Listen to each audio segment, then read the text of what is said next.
Hristos a înviat. Adevărat a înviat. Ne-am adunat astăzi în lunea din săptămâna cea luminată, în cea de-a doua zi a Sfintelor Sărbători de Paști, pentru a împărtăși împreună această veste mare, această veste bună, această mare bucurie, nu? Care s-a făcut pentru tot poporul. Dumnezeu a venit pe pământ, Dumnezeu și-a îndeplinit întregul plan, tot ceea ce putea să facă, a făcut, și după ce și-a dat viața, a treia zi a înviat din morți. S-a citit, ați văzut astăzi, din Faptele Apostolilor, momentul în care, după înălțarea lui Hristos la cer, apostolii caută un mod de a continua lucrarea lui Hristos. Unul dintre cei 12 apostoli au căzut din apostolie și caută cum să continue ceea ce s-a început. Și ceea ce vreau să medităm astăzi este această continuare pe care Domnul, prin biserică, ne-a încredințat-o și nouă. Așa am terminat și predica din noaptea Paștelui, din noaptea Învierii. Dacă vă amintiți, cei care ați fost prezenți, cu un citat din discursul Sfântului Părinte Papa Ioan Paul al II-lea de la Denver din 1993,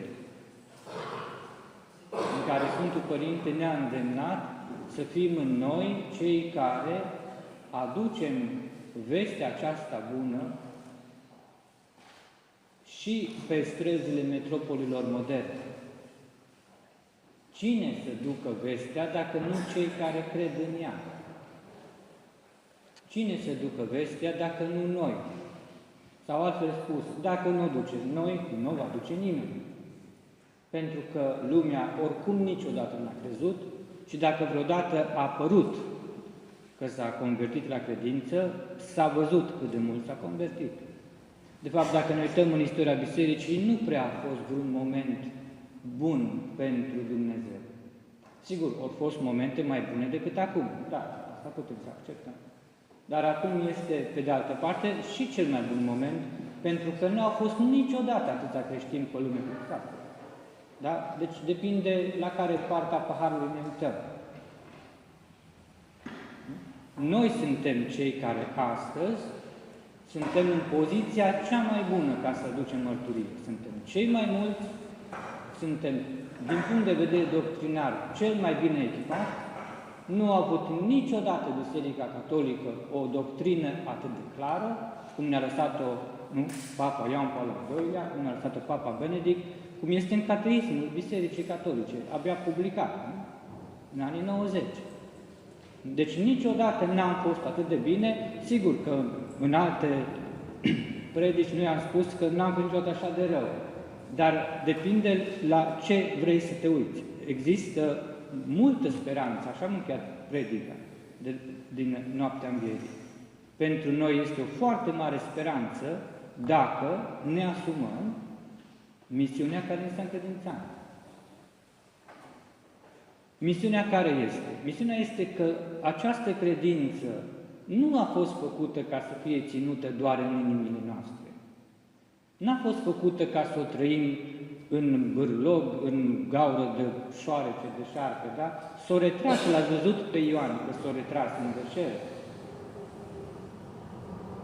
Dar au venit oamenii și l-au întrebat. De ce credeți că l-au întrebat? Pentru că nu numai s-a retras, a și activat, a botezat.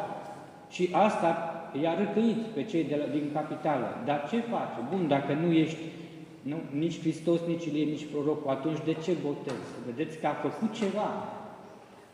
A dat o mărturie răsunătoare, care nu i-a putut lăsa indiferenți pe cei de la templu. Și au venit să vadă cei cu el. Pentru noi, aceasta este, de fapt, meditația noastră de astăzi, tema noastră. Am spus-o și în acea predică. Noi ce am făcut sau ce a făcut Dumnezeu prin noi încât să creadă lumea că a înviat Hristos cu adevărat. Că dacă ne întrebăm, uitați aici, l-a întrebat pe Ioan Botezătorul cine ești. Ești. Nu ești Hristosul. Nu sunt. Ești Ilie. Nu sunt Ilie. Cine ești? Ești marele proroc profețit de Moise, că urma să vină. Nu sunt nici ăsta. Atunci cine ești? Da? Dacă ni s-ar pune nouă, nu ni se pune problema pentru că nu suntem nimeni. Pentru că nu n-am deranjat pe nimeni cu nimic. Adică ce am făcut?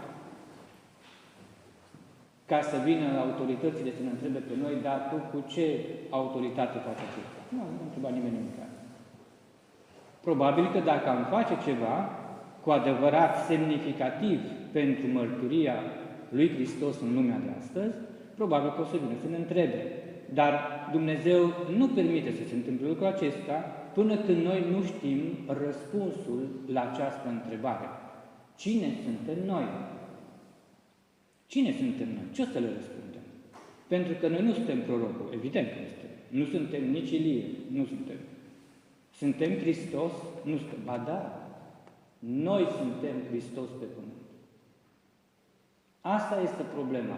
Noi suntem Hristos pe pământ și nici nu ne vine să credem și nici nu trăim ca atare. Și până când nu ne asumăm ceea ce spunem, că suntem creștini, adică purtăm numele Lui în lumea aceasta, nu o să vină nimeni să ne întrebe cine sunteți, pentru că toată lumea știe cine zicem noi că suntem și zice că nici ei nu cred că sunt Hristoși pe lumea aceasta. Câte cateze am făcut, câte predici am ținut, de câte ori mergem la Radna și citim din misticii carmelitani, tot timpul spunem același lucru. Există un singur cel al vieții omului pe acest pământ, unirea prin har, prin Hristos cu Dumnezeu. Să fim una cu Fiul, așa cum Fiul este una cu Tatăl. Nu există alt motiv pentru care să trăim pe această lume. Nu? Acesta este răspunsul pe care trebuie să fim în stare să-l dăm, să ne-l dăm nouă, cât timp încă n-am ieșit la activitatea publică. Pentru că, vedeți ce Sfântul Părinte Papa Ioan Paul al II-lea în acel discurs, nu? Citez, voi sunteți cei care trebuie să ieșiți la intersecțiile străzilor. Nu, martirii Jehova să iasă. Că lor nu le rușine. Nu? Nu este acesta timpul, citesc din discurs, nu este acesta timpul să ne rușinăm de Evanghelie. Pentru că Evanghelia este puterea lui Dumnezeu spre mântuirea tuturor celor chemați la credință. Evanghelia nu trebuie ținută ascunsă din frică, din rușine sau și mai grav din indiferență. De la cei buni. Nu? Nu a fost concepută pentru a fi păstrată în spațiul privat. Citam din Papa Benedict de acum 3 săptămâni. A devenit credința creștină o afacere privată a unei minorități irelevante. Vedeți? Aceasta este misiunea noastră. A căzut Iuda din apostolie. Dar ce, s-a terminat biserica? Abia a început. Există continuare. S-a găsit altcineva care a preluat. Sigur, nu s-a găsit cine trebuie. Și atunci Hristos, când a văzut că apostolii nu s-au descurcat, l-a luat pe cel mai bun fariseu, criminal, ca Moise, și l-a făcut al 13-lea apostol și cel mai bun dintre ei, Sfântul Papa, nu? Dar biserica n-a stat, nu s-a oprit, abia atunci a început. Nu? Așa și noi astăzi. Oricât de grav ar putea să fie situația în lume și biserica nu are cum să nu fie afectată de această situație gravă din lume, că e în lume, nu e luată din lume, sigur, nu este a lumii, dar este în lume. Și tu, dacă ești măr frumos pus într-un bol cu mere stricate, o să riști să te strici și tu, nu?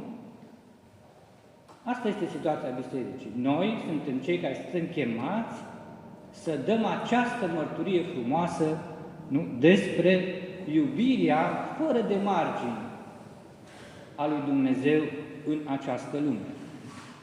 Și spuneam că motivul pentru care noi am ajuns atât de slăbiți spiritual și mental într-o astfel de lume, motivele sunt două. Atacurile sunt și din interior și din exterior. Am vorbit despre atacul din interior, care este pornit dinspre filozofie și teologie, pentru că viitorii preoți sunt învățați că Biblia, de fapt, nu este chiar ceea ce s-a spus, că evenimentele vieții lui Hristos nu chiar s-au întâmplat, că sunt, de fapt, niște fabule și mituri. Am citat și din anatema aruncată de Conciliul Vatican I peste cei care spun așa ceva, dar lor nu le pasă. Da? Ne vin nouă, sigur că nu ne afectează direct pe noi lucrul ăsta, atâta timp cât preoții care sunt la altar și la amvon nu sunt învățați din acele manuale. Când sunt învățați din acele manuale și de către acei profesori, atunci avem o foarte mare problemă. În România deja este această problemă, dar nu este în așa hal ca și în Germania, nu, Franța sau în alte locuri din Occident. Majoritatea preoților greco-catolici nu au studiat la acele școli și atunci nu sunt atât de afectați sau de infectați. Dar dacă mergeți prin țară și vedeți ce se petrece, nu? Sper că nu mergeți în Occident ca să vă și scandalizați, o să vedeți imediat cum se comportă lumea, de exemplu, cu Sfânta Euharistie. Și atunci lucrurile sunt foarte simple și clare. Da? Că suntem și noi afectați, pentru că suntem și noi un măr în acest bol cu mere stricate. Da? Câte capele de adorație perpetuă sunt în România? Nu spun ca să lăudăm această parohie, că n-am făcut-o noi, oricum a făcut-o altcineva. Au venit din Argentina un preot care a întemeiat capela. Da? Dar câte sunt în comunități mult mai mari decât a noastră și care ar putea să aibă 3 capele de adorație perpetuă? Nu? Nu sunt. De ce nu sunt? Nu? De ce nu sunt? Din același motiv pentru care nu sunt în Germania și în Franța. Exact din același motiv. Da? Nu vreau să spun, ca după aceea să spună lumea că avem supărări cu nu știu cine. Lucrurile sunt simple și clare și la lumina zilei. Al doilea motiv, asta este, să spunem, motivul problema din interiorul bisericii. A doua problemă vine din exterior și aceasta ne afectează și mai mult și pe și mai mulți și într-un mod mai seducător și greu ne dăm seama. Și greu cumva să accepti că ești afectat. Și motivul, nu, este faptul că omului, când nu îi se dă o spiritualitate autentică, care să-l hrănească în interior, să-l mulțumească în interiorul lui, în relația lui cu divinitatea, își va căuta altceva. Un surogat. Nu poate omul să trăiască fără Dumnezeu. Demonstrat nu Mircea Eliade că omul este o ființă religioasă prin definiție. Nu ai religia creștină? Nu ai religia catolică? Atunci, sau ai un astfel de catolicism searbăt care nu mai îți spune nimic, o să-ți cauți în altă parte. Nu? Și problema cea mare a lumii de astăzi este New Age. Da? O pseudo-spiritualitate sau un curent de spiritualități, nu? Care vin și se propun cu mare forță prin toate mijloacele mass media. Nu? Biserica Catolică nu are această forță, că nu are atâția bani să pună pe masă, la bătaie, să facă atâta reclamă. Nu? Și nu este atât de incisivă, atât de militantă. Nu? Niciodată cei buni nu au fost atât de militanți în promovarea propriilor lor oferte, cum sunt cei răi când nu se pun pe treabă.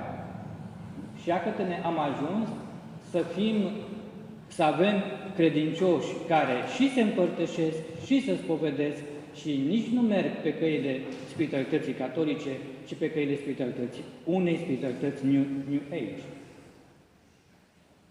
Nici nu știi dacă e bine sau nu e bine ca să le spui lucrul ăsta, pentru că dacă îi impungi cumva pe subiectul ăsta, s-ar putea să nu mai creadă deloc. Da? Pentru că dacă nu ai alternativa catolică sănătoasă, dacă le iei varianta lor de surogat pe care s-au sprijinit până atunci, o să rămână fără nimica și atunci nu mai cred în nimic.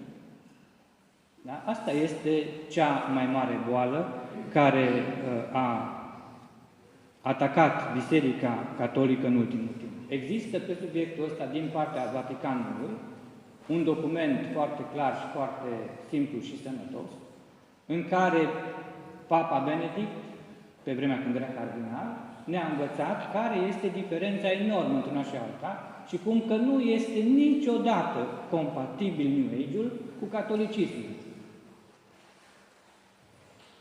O scris acest document pentru că deja au apărut teologi și, atenție, mistici catolici moderni și postmoderni, care amestecă catolicismul cu New Age. Uitați-vă la ce se tipărește în România în ultimii 5 ani, nu de către edituri necatolice, de către edituri catolice. Exact acele cărți și acei autori împotriva cărora s-a scris acest document. Și nu-i pasă nimănui. Nu? Că într-un potir cu Sfântul Sânge am mai băgat și un pic de pelin, și un pic de oțet, și un pic de venin. Ce contează? E Sfântul Sânge. Bun. Ei spun, lasă că dacă e Sfântul Sânge, ai așa de puternic sângele lui Dumnezeu, încât dacă bagi acolo un pic de otravă, nu pățește nimeni nimic. Da? Numai că smorți toți, dacă este undeva problemă. Nu? De aici se vede că Euharistia nu este după aceea prețuită de astfel de oameni, pentru că nu suportă New Age-ul Sfântă Euharistie. Că n-are cum. Nu? Aceasta este a doua mare seducție a diavolului în lumea și biserica de astăzi. New Age-ul. Cred românii în Dumnezeu și în înviere, cred în ce vor ei și cum vor ei. Numai în învățătura lui Hristos, așa cum a fost transmisă apostolilor și de apostoli până la noi, nu cred. În actualul ambient cultural marcat de relativism religios, este vital să se tragă un semnal de alarmă, scrie acest document de care v-am povestit, împotriva tentativelor de a așeza religiozitatea New Age la același nivel cu credința creștină. Nu? Semnal de alarmă.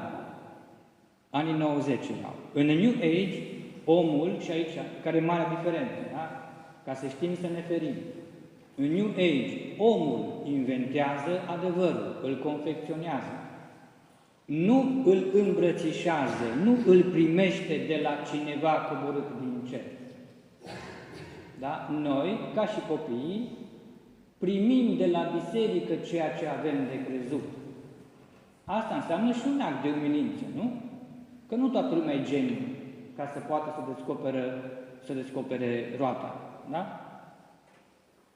Și oricum, credința creștină la bază este credința că Dumnezeu l-a trimis pe Fiul Său ca să ne vorbească. Vedeți? A venit adevărul din cer și ni s-a dat. Nu am urcat noi pe o scară a lui Iacov la cer și acolo l-am văzut pe Dumnezeu și Dumnezeu ne-a povestit nouă cum și ce și ne-a trimis înapoi pe pământ, pe scară în jos înapoi, du-te și spune-le. Nu s-a întâmplat niciodată așa ceva. Așa a început Evanghelia de astăzi. Pe Dumnezeu nu l-a văzut nimeni niciodată. Fiul Său, unul născut, care este în sânul Tatălui, acela l-a făcut cunoscut.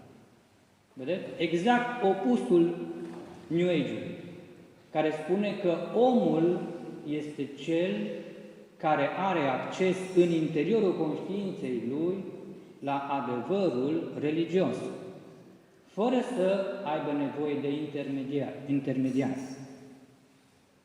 New Age-ul este despre good vibrations, despre armonii cosmice, extaz autorindus, despre experiențe plăcute. Ține mai mult de aflarea propriului adevăr, apropo de cine ești tu, ce l-a întrebat pe Ioan Botezătorul, da? După criteriul simțirii bine. mă simt bine, înseamnă că ăsta e adevărul. Religia și etica sunt reevaluate conform simțirilor și experiențelor fiecăruia. Iisus Hristos, dimpotrivă, este prezentat în creștinism ca fiind El calea, adevărul și viața. Urmăritorilor lui Hristos li se cere să-și deschidă pe de-a întregul viețile și valorile înspre El, să accepte un set obiectiv de valori și de cerințe. În creștinism, noi suntem salvați de Dumnezeu, nu ne salvăm singuri. Nu vreau să continui pe subiectul ăsta, ca să o lungim, dar am vrut să trag acest semnal de alarmă. Abia intră în România de 5 ani lucrurile acestea pe filieră catolică. Trebuie să fim foarte atenți ce citim. Pentru că sunt chemați acești autori să țină conferințe de spiritualitate în România, credincioșilor și preoților catolici. Nu se poate așa ceva. Nu este nicio mirare atunci dacă dăm o contramărturie. Nu este nicio mirare dacă lumea nu va mai crede în România, cum nu mai crede nici în Occident, pentru că acești mari maestri spirituali, în ghilimele, ori condus Occidentul când, nu? Anii 70, 80, 90.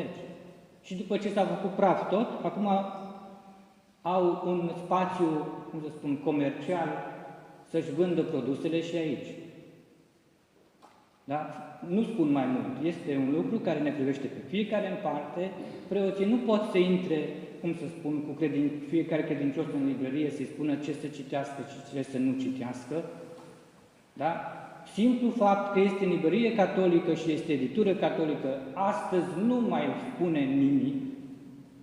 Da? Nu mai spune nimic. Nu mai există index librorum prohibitorum, nu mai este lista cu cărți interzise.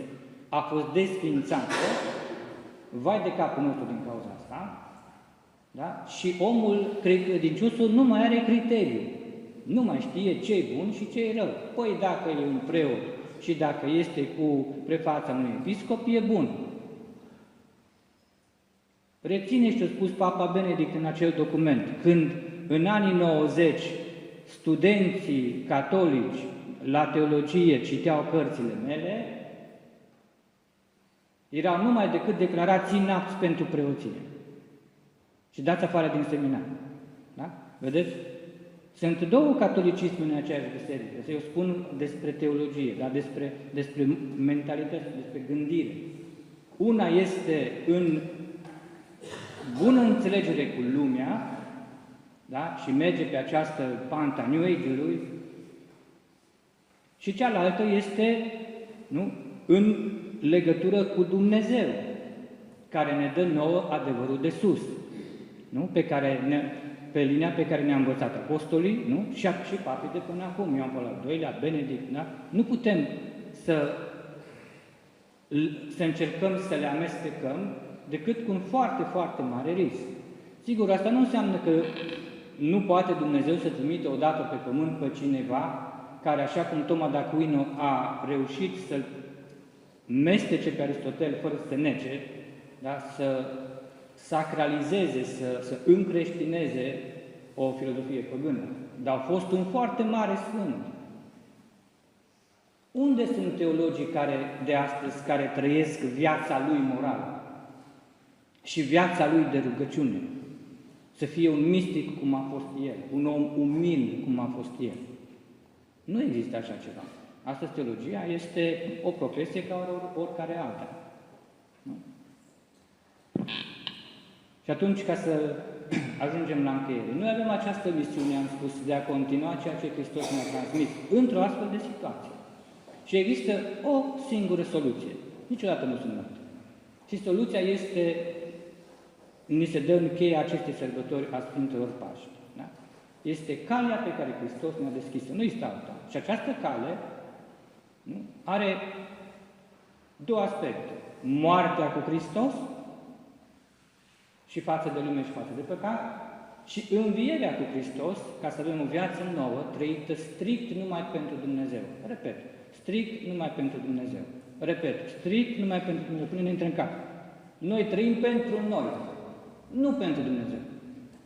Și Dumnezeu e în viața noastră, pe undeva. Asta înseamnă să nu fii creștin. Nu? Hristos a spus, eu nu spun cuvintele mele, eu spun cuvintele pe care mi-a dat mie Tatăl. Aceste fapte nu sunt faptele mele, sunt faptele pe care Tatăl mi le-a arătat și mi-a dat să le fac. Înțelegeți? Hristos n-a trăit pentru El, n-a trăit din, cum să spun, acțiunile Lui. Tot ceea ce a făcut și a vorbit, nu El era originea.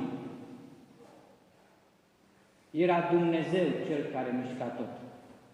Sigur, El era Dumnezeu, nu era un om simplu. În măsura în care noi acționăm ca niște oameni care au și o religie, nu suntem ca și Hristos. Nu suntem în unire cu Hristos. Suntem doar niște oameni care au și ei o religie frumoasă, drăguță, poate cea mai frumoasă din istorie, dar nu este religia lui Hristos. Ca să-mi fac un pic și mai bine înțeles, că, uite, ne ajută Sfânta Providență.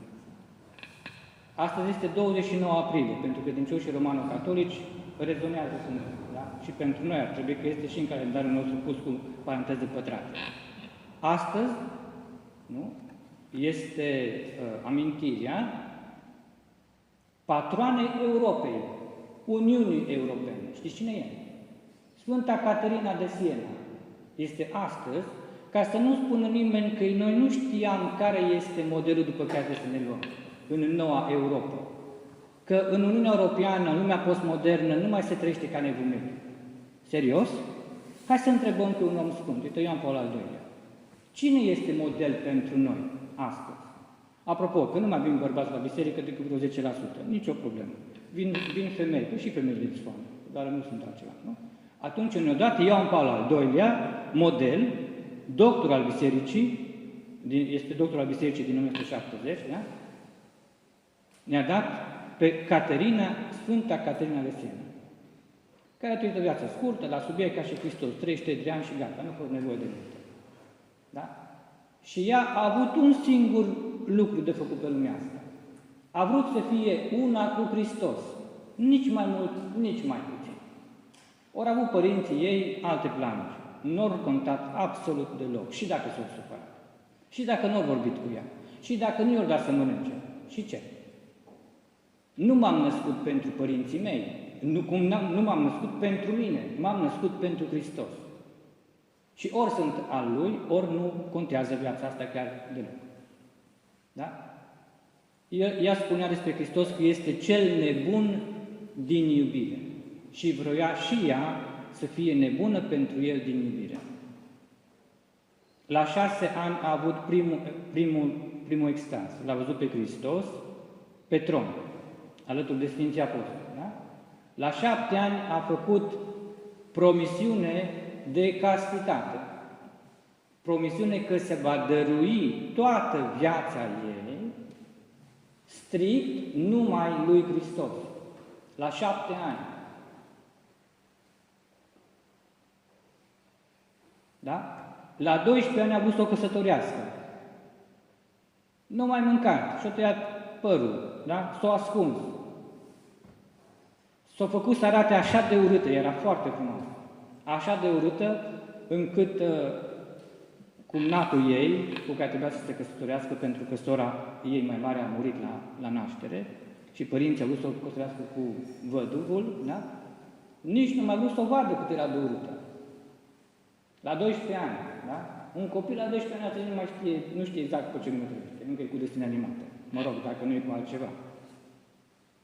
Da? Vedeți ce diferență mare între una și alta.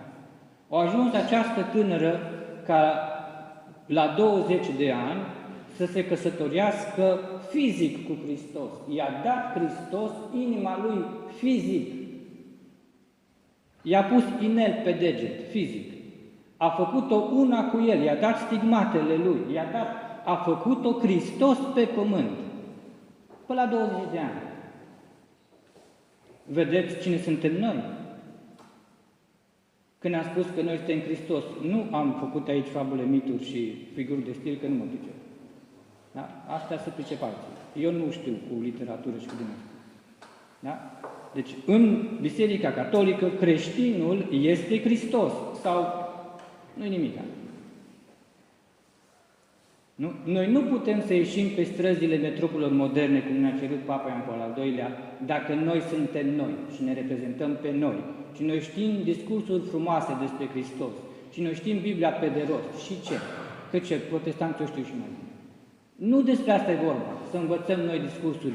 Caterina habar n-avea să citit. A învățat-o Dumnezeu la un moment dat. Da? Dar ceea ce o știut ea, o știut că ea este a lui Hristos și că nu va face nici o faptă în viața ei care să nu fie în continuitate, să nu fie consecventă cu acest principiu. Ea a dus pe Papa de la Avignon înapoi la Roma. Și când noul Papă de la Roma n-a fost primit și Imperiul German a numit un alt papă, ea s-a luptat pentru ca Papa de la Roma să fie acceptat. Era să moară din cauza asta, fizic. Pe străzile Florenței s-a făcut o foarte mare revoltă și din cauza asta și ea, vedeți, nu a stat ascunsă. Ea a ieșit în stradă și a luptat pentru adevăr, riscându-și propria viață.